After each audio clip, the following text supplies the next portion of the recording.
Hello and welcome back to the channel. Today's quick video is to show how I removed this front grille from my 2006 Maserati Quattroporte M139. I'm doing this for a few different reasons, all of which will feature in future videos.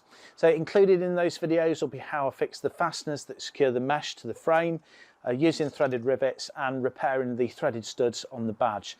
There's 5 flange bolts that fasten the grille onto the car. They've got Torx head, so I'm using a Torx bit and a ratchet to remove them. I'm also using a magnetic pickup tool, which is useful when retrieving some of the bolts once they're unfastened.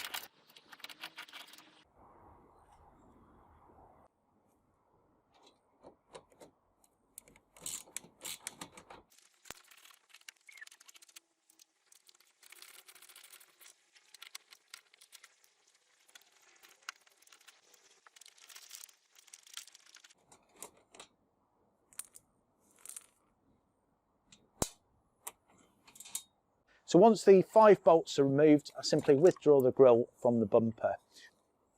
Nothing rocket science about today's video, but lots more coming up soon. If you like the video, appreciate it if you give it a thumbs up. And if you want to see more, then please subscribe and click on the notification bell. Thanks for watching. See you next time.